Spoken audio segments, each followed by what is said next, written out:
Let us jump in. Bill Drysdale, welcome to Out of the Hourglass. How are you doing this afternoon? I'm doing terrific, Molly. Thank you. How are you?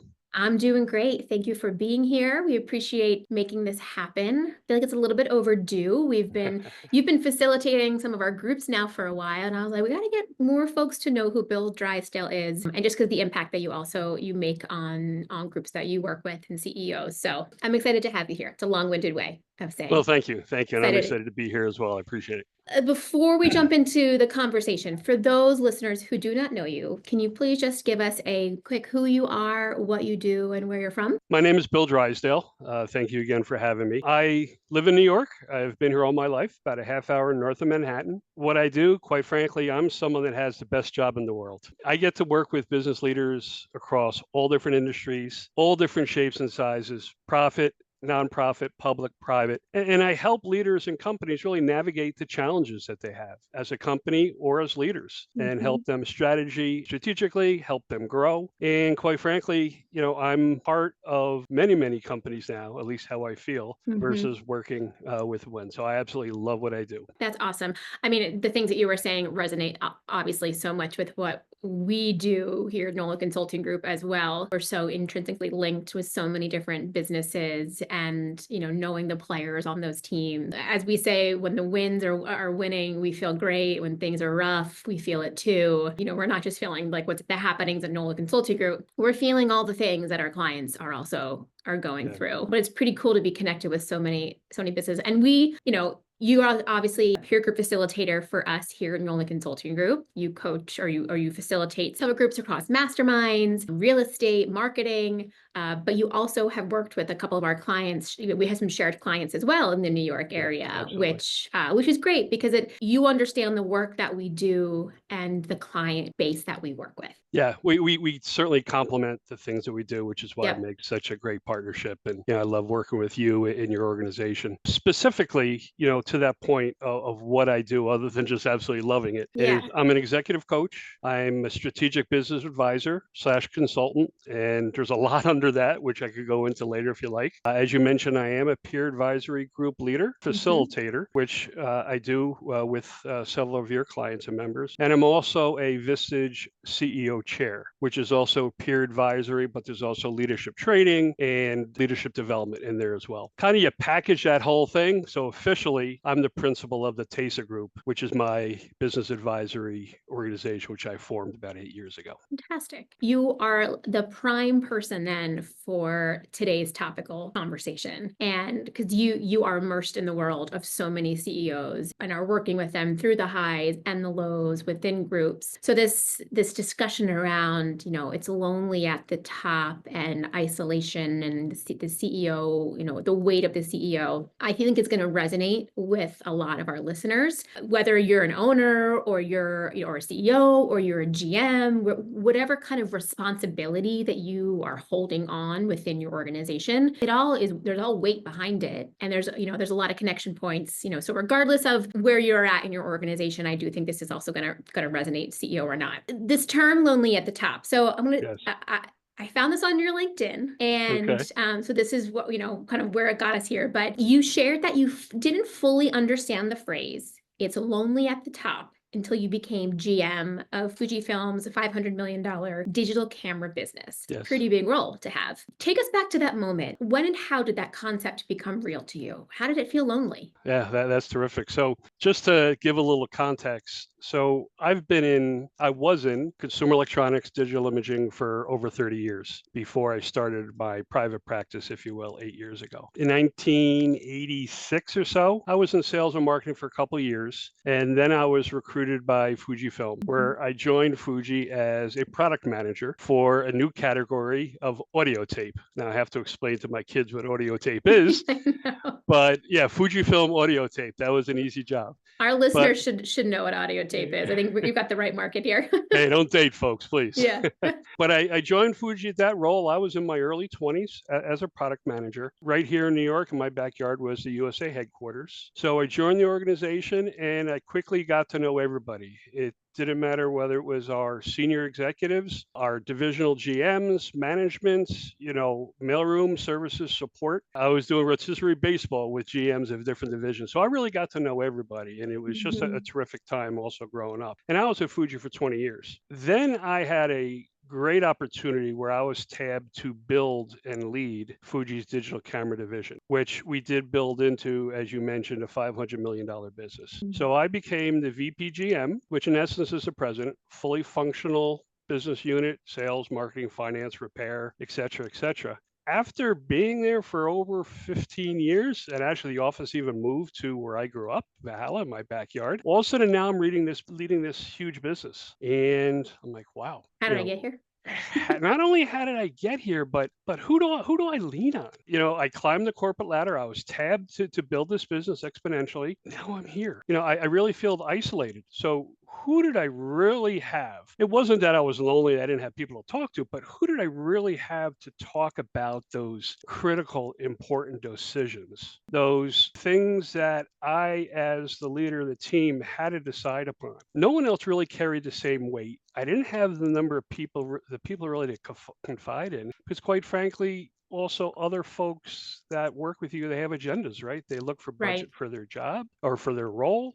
They also want to make sure they're going to say this the right thing. There's a term that is used, I learned from your clients, sweat and payroll. What if business wasn't doing so good? And Yeah. there were certain budgetary things I really couldn't share from a motivation and morale perspective. So who do we really have to talk to about things when I don't? So when there's a game facing decision, who do I turn to? Who Yeah, can challenge who's me? your soundboard? Who's my sounding board? Now, and what we do together is really peers, and really on a more formal basis is peer advisory groups, which is other folks that have similar roles in different businesses, different companies, could be the same or different industries, but are in the same position. When you have a peer, now you have somebody that you could talk to confidentially, as Mhm. somebody to challenge your decisions, really maybe help you with your blind spots. Were you able to find that for yourself at that position? So I didn't quite know it at the time. Mhm.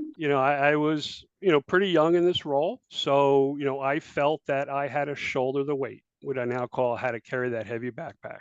Yep. One of the questions that we were going to talk about later is what would I have done differently, back Mhm. then? I would have been more open to, or I would have known better to develop peers, reach. I networked, knew everybody in the competition, customers, but really didn't leverage other folks in the same roles. If you had the knowledge now, that time of your professional life would have looked so different. And that's the beauty of peer advisory groups. That's the beauty of really also what I do, talking with different folks in many, many industries. I learn every day, by helping also people pull things or share things or being vulnerable. So I didn't have that. I felt I had to shoulder everything, make all the decisions. Not that I didn't listen. Yeah, you have to listen as a leader. But at the end of the day, you hoped you made the right choice. Who did you Yeah. really have? The analogy of that heavy backpack is a great one. I mean, that is the unique weight that CEOs or business leaders carry. For you, what was the heaviest in that backpack? What was the most challenging for you to carry alone? That's a great question. Another term that we also can use in terms of being lonely at the top is CEO isolation. And again, we use CEO as just a term: president, owner, founder, managing director, whatever the title might be, but is the person that is making the final decisions of an organization. Again, it could be $500,000 business, could be $1 billion business. It Mhm. is that person feels like they're isolated, or CEO isolation. So the question is the types of decisions or responsibilities that can be weighty, right? That could be almost unshareable. Well, one of the biggest ones, and there's several, is people decisions. Especially with a lot of the folks that we both work with now and family-owned businesses, maybe multi-generational businesses, you can't always scale with the same people that got you there. So you might have a long-time employee that really can't take us to the next level, or quite frankly, where they are now, they can't take that next step. So where do they really fit? And when you're looking at your organization, you're structuring it for growth. We're working through AI now, making some of these personnel decisions, especially in family-owned businesses, is one of the tough things. You really can't talk about letting Uncle Joe go with Aunt Mary. The family will break. There you go. So Yeah. letting go of a longtime employee, letting go of a co-founder. I feel a lot of partners kind of outgrow each other. How do you work through that? You can't Hmm. really talk to your leadership team about letting your partner go. So Yeah. certainly people decisions, mentioned sweating payroll,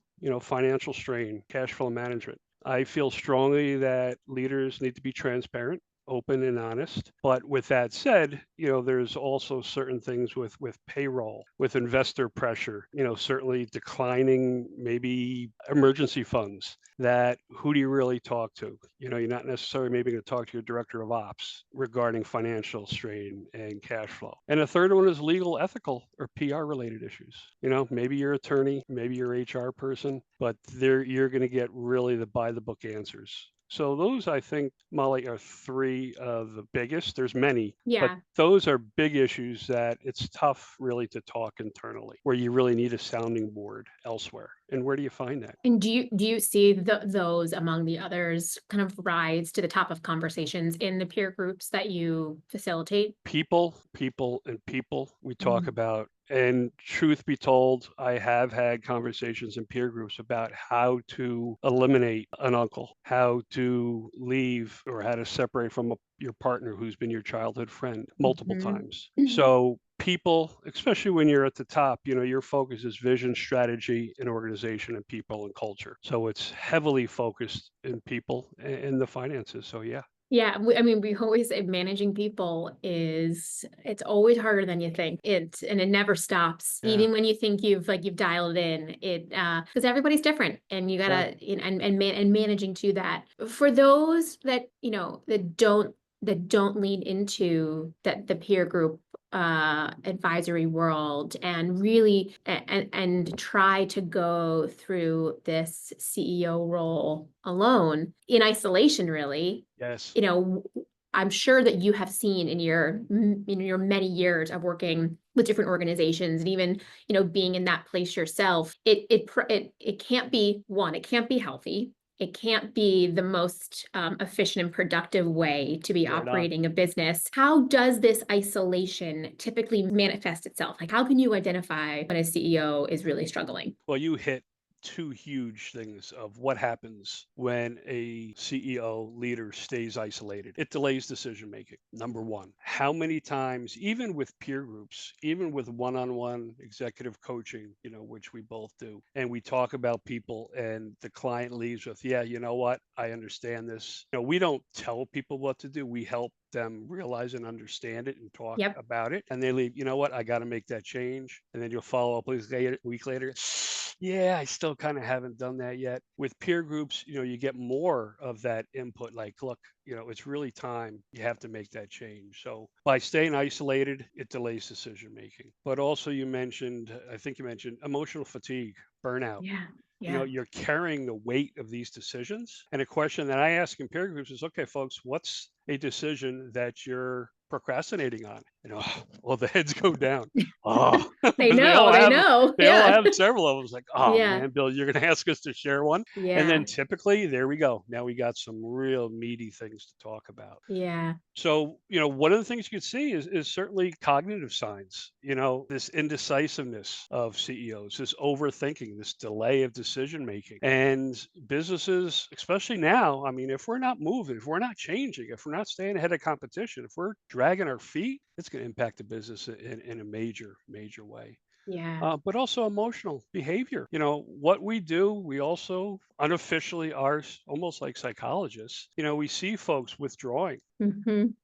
from their executive team, from their peers, even their family. And we talk personal as well as professional, I as think you that's know, important. Yeah. 100%. It's the whole person who's showing up on that call. I mean, the identity role conversation comes into play here, of course, but a lot of times those are so intertwined. Yeah. And so who they are as a person and how they're showing up at work and things going on in their world, you have to hit the personal side. Yeah, and you see those folks withdrawing. It's Yeah. again just in life. You're holding on to something. That heavy backpack's getting heavier, and you really don't know where to go with it. But if you have a peer group, if you have a peer relationship. It doesn't always have to be a group if you're looking how to Right. get started. Somebody that you can really talk to. And, it's interesting doing this now for 8 years. I've had these conversations with a lot of friends of mine since we were like 12 years old, 10 years old, 12 years old about their business, about family, really opening up. So the emotional signs.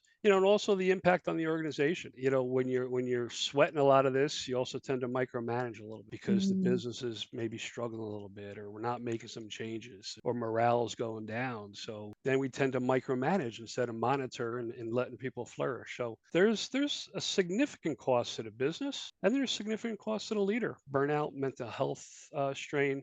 There's also an erosion of self-trust and confidence. What do you think are barriers that prevent folks from seeking that connection? To be fair and to be very clear, a lot of listeners on here are people who do seek that connection, and whether they're working on their business or they work with a coach, they're part of a peer group in some way. But for those who need that push forward or haven't maybe recognized that they've been isolating themselves, what are the barriers here? Think one of the barriers is, folks thinking vulnerability is a weakness. Okay. So this is also something that I look back at my time and you see my walls. I've got football jerseys and helmets and sports. This young Macho guy, head of a man. big division, right? Yeah. Being vulnerable. But if you're not vulnerable and you look at it as a weakness, it's going to impact you and the organization in a negative way because you're not going deep. You're not sharing really what matters. You're just skimming the surface. I do talk about our peer groups is we're going through deep. We're going deep. We're talking about the stuff that really matters. So I think it could take a little bit of time too, even if folks are involved in these type of groups or organizations or relationships. Are they really vulnerable? So it's up to us as coaches and peer group facilitators to help foster that, help facilitate, to help bring that out Yep. and in a safe, confidential environment. And that's also on us to ensure that the folks that we're working with know it's confidential, know that it's safe, know that you could talk about anything and it's not going anywhere past here unless you want to take it past together or with you and others. So I think it's that vulnerability, that's the understanding that it's confidential. And again, feeling that might be weak, showing these things that you can't do on your own, but it's not. Yeah, it's definitely not. We've talked a lot about vulnerability over here, especially, within some of the mastermind groups. Yes.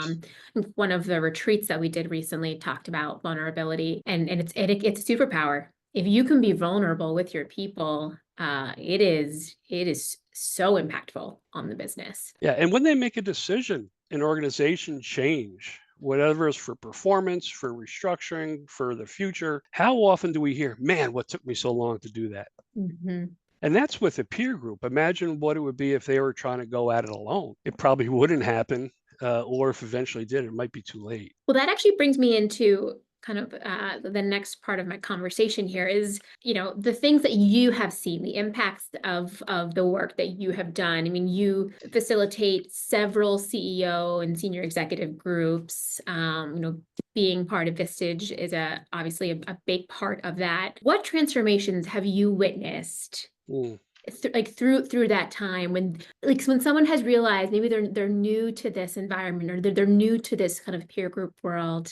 Is it eye-opening? Very much so. It's transformative. First and foremost, clearly it breaks the isolation, but it gives folks they realize that they're in the weeds and they get perspective. With the Vistage groups that I lead, it's different industries. We don't have competitors in the same business. Yep. Different industries, and I was like, oh, I don't know if this industry could understand my business, but then together they realize that we all have the same problems. Mhm. But there's also different viewpoints depending where you are. So even when you have folks in the same industry or even the same functional groups, whether it's sales, marketing, customer experience, what have you, it's different perspectives. So we also, being consumer electronics, digital imaging for 30 years, I got to imagine I kind of had and thought a certain way. Yeah. But then you have folks in different parts of the country or different industries or different functions. The legal team saying something to sales and marketing, like, didn't you think about X? Like, whoa.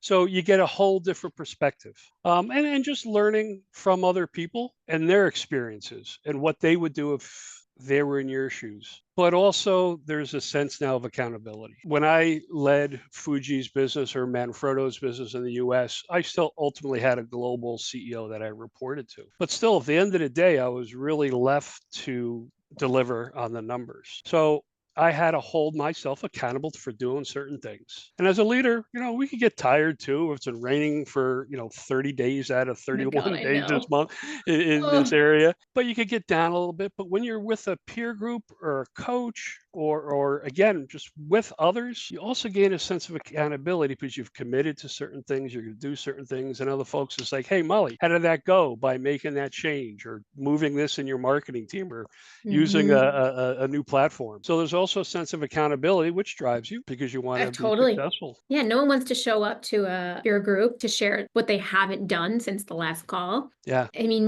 maybe there's somebody who doesn't have a problem with that, but I would be embarrassed to be like, no progress made. yeah, Yeah, I would feel like I failed part of my job. that's right. And And anybody who says that they accountability is huge. don't, yeah, anybody who says they don't need an accountability partner in anything is lying to themselves. At least that's, Right. And going back to how we learn from each other is also how do we keep our teams accountable? How do we keep our yeah. companies accountable? Not just ourselves, of course, but that's hard. A lot of folks think accountability is swinging a sledgehammer. It's not. It's really how do we get people to want to do what needs to get done? I mean, that's the Hmm. definition of a leader in my mind. Actually, I stole Share that share quote, the but weight of the backpack.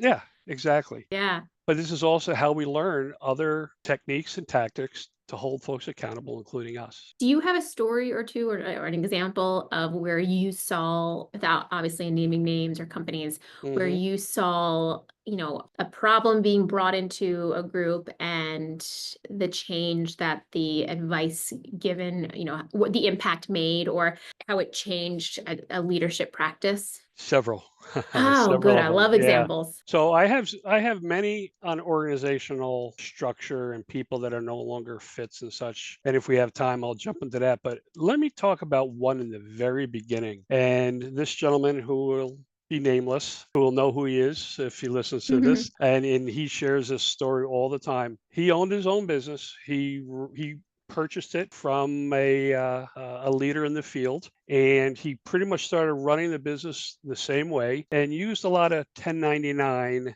They're not technicians, but for the case of this story, I'll call them technicians. Okay. Several 1099 technicians, which means they weren't on their payroll. They Mm. weren't W-2. They didn't carry the weight of those salaries. And they went out and got paid by the hour to do the jobs on behalf of this company. And that's the way he ran his business. And he also similarly would go out and get paid per hour, significant dollars to do what they did. And he was struggling to grow. He was struggling really to take the next step. The company loved him, loved the people, but they just really weren't going anywhere. And so the group just simply asked him, why do you only use 1099s? Why don't you hire more folks that do what they do, but put them on your payroll? And Mhm. they will bleed blue and white, let's say, if that's your color. And he's like, well, because if I've got to carry their salary and if they're not billing out 8 hours a day, I'm going to have to absorb that as 1099. I only pay them if they bill, which on the surface makes sense. But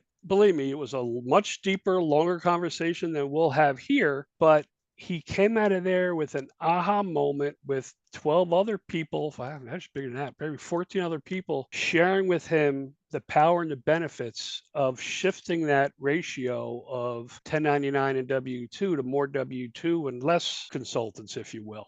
Mhm. And he came out of there committed and he made the change. And his company has grown leaps and bounds because there's nothing wrong with consultants or 1099s, Yep. but they aren't part of his company. They don't live and breathe. He also doesn't have the direction. So he completely changed the structure, how he goes to market. His business grew tremendously. His brand grew tremendously. He still used a lot of 1099s in different Mhm. specific areas that maybe they didn't have a need for all the time. But their blocking and tackling business was driven by folks on their payroll. And quite frankly, they can't find enough people to hire in these roles. Wow. So he completely switched the ratio of his team. And it's not just the operational part, his mindset changed. Yeah. Yeah. because he was the one that was holding back. Like, nah, this is the way we got to do it. Nah, this is the only way. That's what he said to me when I first asked him the question. But later, 14 other folks had this conversation with him, and he came out and made the change and is flourishing. That's a great story. I mean, ultimately, he wanted to grow. It was the barrier to that growth was identified. He accepted other perspectives. He implemented the change, and now he's on the other side, and he's seen that growth. Absolutely. That's a great story. All right, give me another. I love these. So there was a gentleman, a second generation, leading the business. It was about a $30 million business. Father started the organization. It's a national U.S. business, well known. And one of the regional sales people was a relative, his uncle. And the job wasn't being done in that territory. He's now That's a tough. responsible for the whole business as president, all functions, and recognize where it wasn't working. He had conversation after conversation after conversation with uncle, and nothing changed. Nothing changed. And he, nicest guy in the world.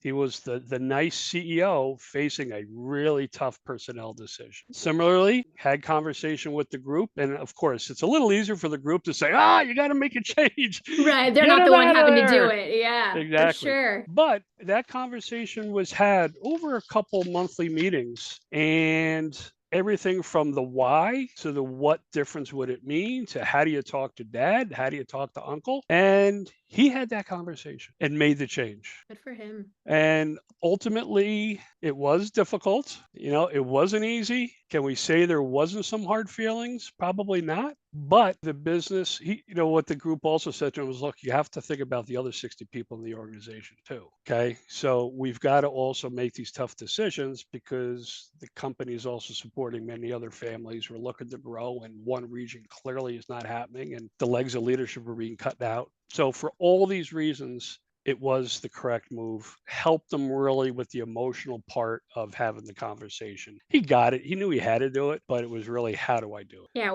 he had to understand and learn what tools to utilize to have that conversation in a healthy, productive way. It had to be intentional. Yeah. No matter what, like you said, it's going to be hard. There are probably some hard feelings. Family dynamic is always so interesting, but the best possible way that it could be done, it sounds like that's how he handled it. Yeah, he was paralyzed before. He really was. Yeah. And it broke down into role playing. Role playing's great. That's the other thing that CEOs and leaders are like, role playing. But then to start getting into it, I was like, wow, this is great. And similar here, so it's how to have these conversations. And so much about being a leader is communication. And quite frankly, what we do a lot of is how to have a difficult conversation at whatever level it might be. It doesn't have to be an uncle or a relative. It could simply be a new employee, a new hire. But how do we have difficult conversations? Because if we Yeah. don't have them, nothing good is going to come out of not having. It's interesting. It brings to mind a show that we watched over the weekend. I might be getting this wrong. I think it may be called like The Rehearsal. It's like a little bit of a reality show, but its intention is around certain situations. And this group, this director works with the individual and basically takes role playing to the extreme. And work and hires actors, creates mock-up sets of where this is going to happen, the things that may be happening around the conversation, timing, all the different directions this conversation could go, and to really be able to set the person up with the tools to handle the difficult conversation as best as possible.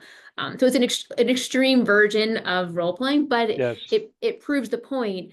People often laugh when we say, let's role play this, especially in, a sales workshop. We're gonna role play customer sales rep, but there's a reason for that. You gotta put yourself in the moment. What would you actually say? Yes. How would you actually Absolutely. respond? Absolutely.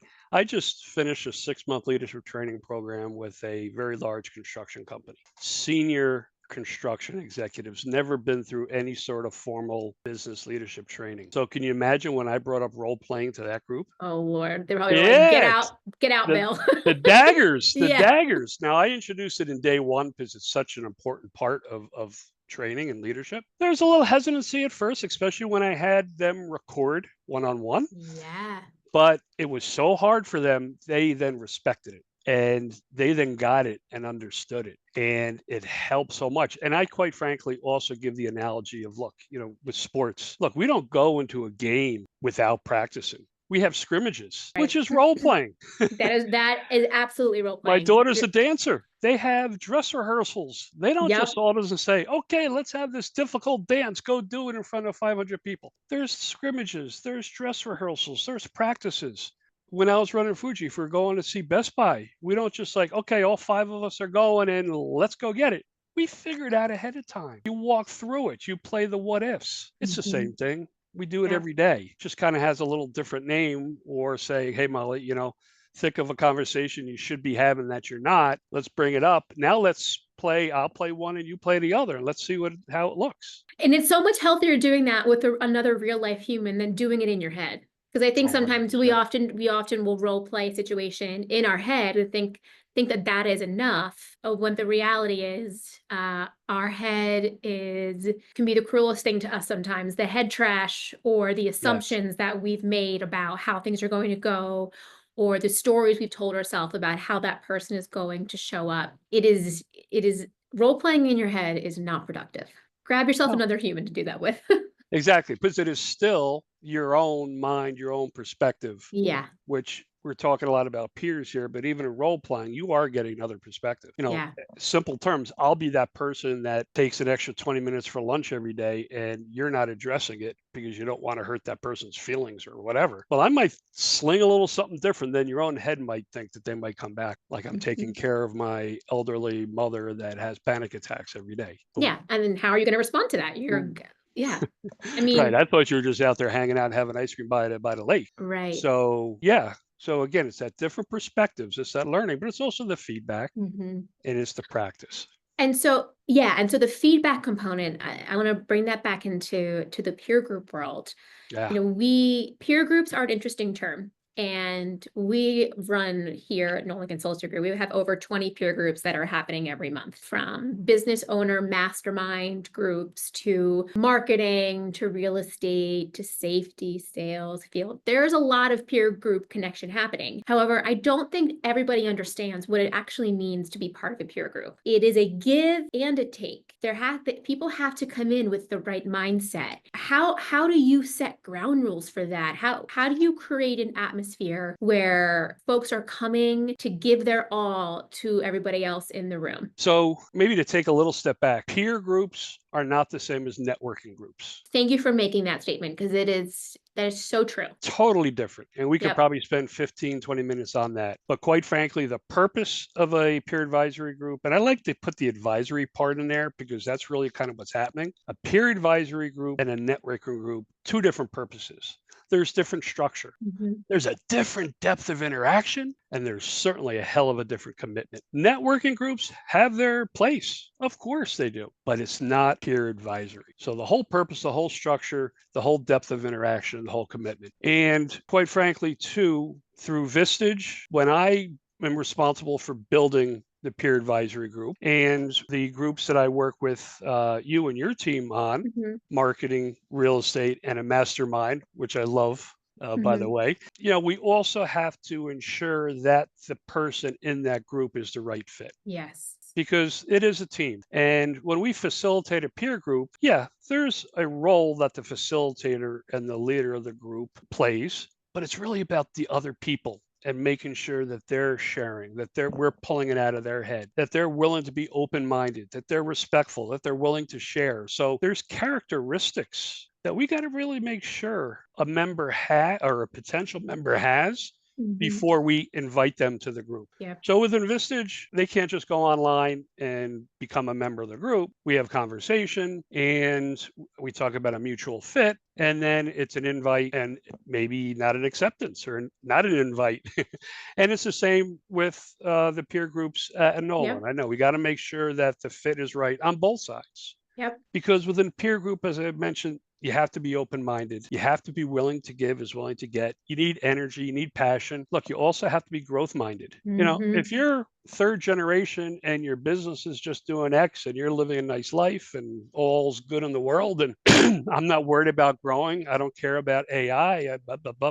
What value A are you going to get, and what are you going to give to the group? So I have a whole list of characteristics that I look for in a member. And quite frankly, the groups also have their own culture. They do. It's a really great point. They do. The Vistage groups I lead have a little different culture, a little different personality. Some other Vistage chairs do that might have either a little different background than me, or maybe a different personality than I do. So that too, will they be a cultural fit? So that's all important. Now, I kind of lost direction of your question. What was the specific question? I was talking about the characteristics of the group. Yeah, no, but it fits it. It's the peer versus networking? A little bit, but more so like how to create the environment and how to setting the ground rules for for that environment. I mean, I'll be the first to say, we have some issues with peer groups with attendance. Yes. They miss but notify, they can't make it, and that's okay. We all have lives, things come up, it's busy, but you should be doing everything in your power to make that meeting, to defending that on your calendar. So how do we create peer group environments where people are defending that slot on their calendar? Very good. That's a great question. So the first step is ensuring the characteristics of the prospective member that fit in with the group. But it's also the groups themselves. What I do is have a group operating agreement. And we talk about it. What are the rules? What are our rules of engagement? Show up on time. Don't, which I call the CEO prayer. No texting during a session. We'll give plenty of breaks. The CEO prayer, I love that. The CEO prayer is this. Yeah. I'm not texting. Yeah, for those that I can't see Bill, he head down, texting on his phone. You're praying to your phone. Exactly. But no texting, silence electronics, no email. Folks take notes on the laptop. It's it's fine. It's on our system. But we have a group operating agreement that we agreed as a team. And then, quite frankly, we call out each other in a respectful, caring in a confrontational manner. And with the 3 groups that I facilitate on behalf of Nolan, each meeting I share a slide of 4 things that we are going to be confidential. Just reminding everybody, this is confidentiality. This is being open-minded and respectful. It's like, oh no, that's not a good idea. No, we're going to be respectful to everybody's opinions. Yep. Silence and electronics. And basically, you're committing hour and a half, 2 hours, whatever the length of the meeting is. So be present. Be present there, not just for yourself, but for your peers, because that's also why they're there, to hear from everybody else, not just you and I as the facilitators. So and really, group operating agreement type of a thing, but that the group decides upon, that we facilitate, that quite frankly, in person, I slap it on the wall at every meeting. And I can attest, having attended as part of the marketing peer group, I now attend and listen. And you do, though, you hit those operating agreements every time. I also love that you ask for everybody to keep their microphone open and no muting, to catch live reactions, because that's what a group is really about. Let's have conversations. Let's debate a little bit.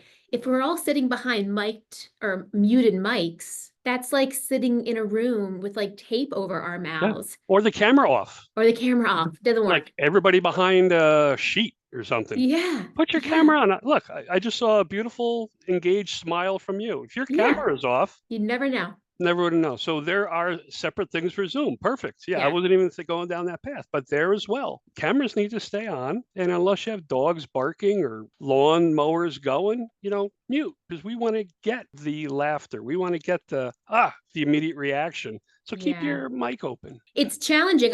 Having done some facilitation of peer groups, I believe the role of the facilitator is very difficult. And I think you do an exceptional job facilitating. You leave room for silence. You're watching the room, or whether it be in person or virtual room, for facial expressions. But you're also in my leaving room for silence. You're not jumping in to to answer the problem or find the solution. You really are looking to foster connections between the people who are part of that group. And that is a really hard job. The hardest thing going from leader of companies to leader of peer groups was not to jump in and solve. Yeah. Because as leaders, we're looked to make that difficult decision. We're looked to be that final decision maker, having that answer, solving the problems. But in peer advisory group, it's the power of the peers.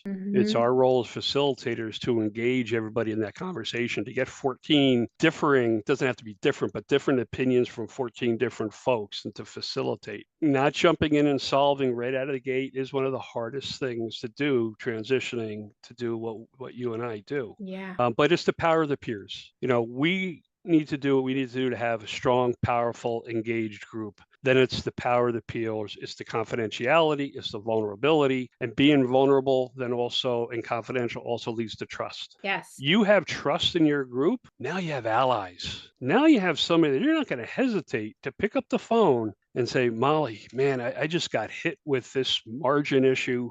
I don't know what to do. I've got 3 or 4 different things. Before I even share what those are, what was your thoughts? I want someone to challenge my decisions, and they're usually Mhm. not in your organization. Yeah, go outside, get the perspective of someone who's not in the weeds so much. But I love what you're saying about picking up the phone and calling. Peer groups shouldn't just stay in a month to month, No, scheduled right on. meeting basis. If we're fostering actual connections, you should feel the ability to pick up the phone and call somebody else in your peer advisory group. Call another CEO, ask questions, build those connections. They are very much operating in another silo, maybe a couple miles away from you, dealing with the exact same challenges. Why not Yes. ask them about it? Yes. Challenges, issues, opportunities, Yeah. they don't wait for a peer group to happen. They don't wait for the second Thursday of the month. Hmm. So, and they're timely. So pick up the phone, obviously not when you're in a peer group, but Yeah. pick up the phone and call, your colleagues. Yeah. And when that happens, if I see emails going back and forth, there's nothing better as a facilitator, because you know that meaningful relationships, those connections, which I love the way you put it, those Hmm. connections are happening. And for folks that have never been involved in peer advisory, the first step is making a connection. Okay, you don't have to run out. It'd be nice if you're able to quickly find a peer group that made sense for you and mutual fit, but make a local connection with another company owner, whether it's in your industry or not, and have a conversation. Yeah. Start making connections. And then ideally, if you get it to the point where it could be formally facilitated, where the ideas could be pulled up, all the better. But don't think you got to wear that heavy backpack all by yourself. That's when it's lonely at the top, and it'll just eat away at your business. It'll eat away at your soul. Don't let that be you. There's so Exactly. many great resources out there and so many wonderful CEOs who are willing to share best practices and talk through challenges and just be your sounding board. I was going to say, you just mentioned when you see the email exchanges going during the month, Yes. when we sit in a room or we sit on during a peer group and the members are just chatting with each other and jumping in and continuing, and the facilitator just sits back, like that is music to our ears. Like a level of energy and trust has been built within this Yes. group that they're here and actually wanting to talk to each other. Absolutely. It's pretty Absolutely. magical. We're here to facilitate conversation, not to be the one Yes. leading or having that conversation. Yes. The less we really say, the better, Yeah. because the magic happens in the Zoom group session or in person or hybrid, whatever it looks like today. That's where the magic happens, when you get folks together and they're helping each other. Their only agenda is to help each other. It's not, I'm going to do this because I need more budget, or I'm going to tell them this because that means I'll get the extra people and marketing won't. There's no other agendas, which naturally your leadership team will have. Hmm. The only agenda in a peer group is to help each other. Who doesn't want to be in a peer group then? Power of peers. Absolutely. Power appears. Bill, Power of thank you peers. so much. This is really I really fantastic. enjoyed it as well. It's a great topic. I appreciate you coming on and kind of bringing us into your world. Like I said, you're a great facilitator. I don't know how you facilitate so many groups every day. that is a role that I would struggle through. But But when you you love what thrive, you do, you find a way to do it. you thrive in it, which is Yeah, fantastic. that's terrific. Bill, I always like to say, I always want to have, guests come back in the future. So I always say, until next time. Terrific. Well, there's so much in there that we could talk about. We just scratched the surface. So Yes. thank you so much. I've enjoyed it. Thank you. Thank you.